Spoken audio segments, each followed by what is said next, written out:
बहनों की लालची भाभी। करिश्मा, रेशमा और मनीषा 3 बहनें हैं। उनका एक भाई भी है, मयंक। मयंक अपनी बहनों को बहुत प्यार करता है, लेकिन मयंक की पत्नी सविता इस मामले में मयंक से बिल्कुल ही अलग है। वो अपनी ननदों का जितना बुरा कर सकती है उतना बुरा करती ही रहती है और अपनी ननदों पर हुक्म भी चलाती है। करिश्मा, करिश्मा, तुमने अभी तक नाश्ता नहीं बनाया? तुम्हारे भैया को ऑफिस जाने में देर हो रही है। हाँ भाभी, बस अभी बनाती हूँ। करिश्मा, तुम ये ढीलापन छोड़ दो। कल को पराये घर जाना है। वहाँ अगर तुम इस तरह से काम करोगी तो लोग क्या कहेंगे कि माँ ने और भाभी ने कुछ सिखाया नहीं। और तुम्हारी दोनों बहनें कहाँ हैं? रेशमा मार्केट गई है और मनीषा सो रही है। क्या? सुबह के 8 बज रहे हैं और ये महारानी अभी भी सो रही है? ये कहते हुए सविता अपनी सास दुर्गा देवी के पास जाती है। माँ जी, देख रही हो अपनी बेटियों के तौर तरीके? क्या हुआ बहू, सुबह सुबह क्या कर दिया मेरी बेटियों ने? अरे, एक तो अभी अभी उठकर किचन में गई है, दूसरी सुबह सुबह बाहर चली गई और तीसरी अभी तक सो रही है। क्या करूं मैं इन तीनों का? मैं तो परेशान हो गई हूँ। जा जाकर उठा उसे और रेशमा से मैं बात करती हूँ। सविता सीधा मनीषा के कमरे में जाती है और उससे कहती है, महारानी जल्दी उठो, सूरज सर पर आ गया है।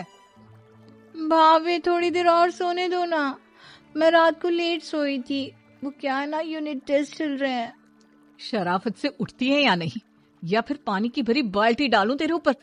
नहीं भाभी, मुझे बिस्तर में नहीं नहाना, उठती हूँ मैं। मनीषा जल्दी से उठकर बाथरूम में चली जाती है। सभी आराम से बैठकर नाश्ता कर रहे होते कि तभी रेशमा बाजार से हाथ में सामान लिए आ जाती है। रेशमा को देखते ही सविता उस पर बरस पड़ती है। लो, आ गई महारानी। ऐसा भी क्या सामान लाना था जो सुबह आंख मलते ही बाजार की तरफ रवाना हो गई? भाभी, कल आप ही तो चीख रही थी कि घर का सारा सामान मुझे ही लाना पड़ता है, घर में किसी को भी किसी काम से कोई लेना देना नहीं है। अब मैं बाजार जाकर सामान ले आई तो आपको इस बात से भी तकलीफ हो रही है? देख रही हो माँ जी, अपनी बेटी की जुबान कैंची से भी तेज चलती है। और मयंक, आप तो कुछ कहेंगे नहीं अपनी लाडली बहन को। रेशमा, अपनी भाभी से ऐसे बात नहीं करते, चलो माफी मांगो। भैया, मैं क्यों माफी मांगू? आप भाभी से बोलिए ना कि हम पर कम हुक्म चलाया करे। हम इस घर की बेटियां हैं और आपकी पत्नी की ननद है, नौकरानी नहीं। लो, कर लो बात। इनकी भलाई के लिए कुछ भी बोलो तो इन्हें बुरा लग जाता है। इस घर में यही इज्जत है मेरी। देख लो माँ जी, आपकी बेटी किस लहजे में मुझसे बात कर रही है। सविता वहां से चली जाती है। मयंक को बहुत गुस्सा आता है, वो भी वहां से चला जाता है। फिर करिश्मा रेशमा को समझाती है। रेशमा, तुम्हें भाभी से माफी मांग लेनी चाहिए थी ना। लेकिन दीदी, मैंने कुछ किया ही नहीं, तो मैं माफी क्यों मांगू? हाँ करिश्मा दीदी, रेशमा दीदी जैसे ही घर में आई, भाभी ही उन पर चिल्ला रही थी। हाँ, मैं मानती हूँ कि गलती भाभी की थी।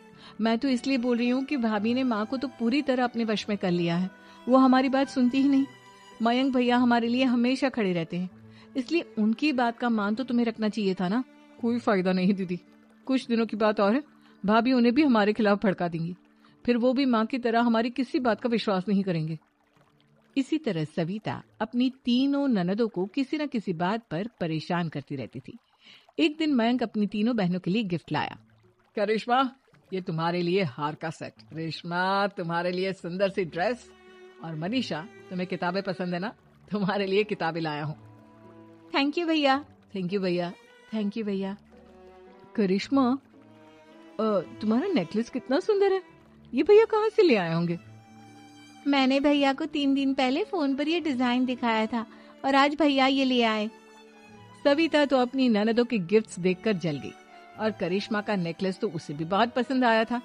अपनी बहनों के लिए कितना अच्छा नेकलेस लेकर आए हैं, मुझे कभी कोई गिफ्ट नहीं दिया। मैं आज ही ये हार चुरा लूंगी। रात में सविता करिश्मा का हार चुरा लेती है और इसी तरह उसे अपनी ननदों की जो भी चीज अच्छी लगती वो उसे मांगती नहीं, बल्कि रात के अंधेरे में चुरा लेती। इसी तरह दिन बीतते गए और सविता ने मयंक के दिल में भी उसकी बहनों के लिए नफरत पैदा कर दी। एक दिन मयंक ने करिश्मा और रेशमा के लिए रिश्ता देखा और ये बात उसने घर में सबको बताई। माँ, करिश्मा और रेशमा के लिए बहुत अच्छा रिश्ता आया है, वो लोग कल इन्हें देखने आ रहे हैं। आप और सविता मिलकर सारी तैयारी कर लेना। ये सुनकर करिश्मा और रेशमा खुश हो जाती हैं, लेकिन सविता सोचती है, अगर इन दोनों बहनों की शादी हो गई तो घर और बाहर का काम कौन करेगा? मनीषा तो एक नंबर की कामचोर है, उससे तो किसी बात की उम्मीद लगाना ही बेकार है। मुझे इस शादी को रोकना होगा। अगले दिन सभी लड़के वालों के स्वागत की तैयारी करने में लगे होते हैं। तभी मयंक अपनी बहनों से आकर कहता है, तैयार हो गई तुम दोनों? देखो दोनों लड़के बहुत अच्छे हैं, मैं कोई कसर नहीं छोड़ना चाहता, इसलिए तुम उनके सामने अच्छे से बिहेव करना और अपनी भाभी से लड़ने मत लग जाना। करिश्मा, तुम वो नेकलेस पहन लो ना जो मैं तुम्हारे लिए लाया था। भैया मैं बहुत देर से वो नेकलेस ढूंढ रही हूँ, लेकिन मुझे मिल ही नहीं रहा। क्या तुमने नेकलेस खो दिया? तुम्हें पता भी है वो कितना महंगा था? तुम कोई काम ढंग से नहीं कर सकती। मयंक गुस्से में वहां से चला जाता है। थोड़ी देर बाद लड़के वाले भी आ जाते हैं। वो दोनों बहनों को पसंद कर लेते हैं और रिश्ता पक्का हो जाता है। लेकिन सविता के दिमाग में तो कुछ और ही खिचड़ी पक रही थी।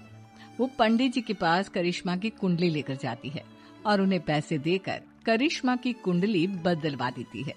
जब लड़के वालों के पास करिश्मा की कुंडली जाती है तो वो दुर्गा को फोन करते हैं। बहन जी, हमने करिश्मा की कुंडली अपने पंडित जी को दिखाई थी। आपकी बेटी की कुंडली नहीं बल्कि दोषों का पिटारा है। देखिए, मैं और मेरे पति इन सब बातों में बहुत विश्वास करते हैं, इसलिए हम आपकी बेटी से अपने बेटे की शादी नहीं करा सकते। इस तरह करिश्मा का रिश्ता टूट जाता है और सभी घर वालों को बहुत दुख होता है। अब कविता सोचती है, चलो करिश्मा का तो रिश्ता टूट गया, अब रेशमा का भी रिश्ता तोड़ना है। क्या करूं?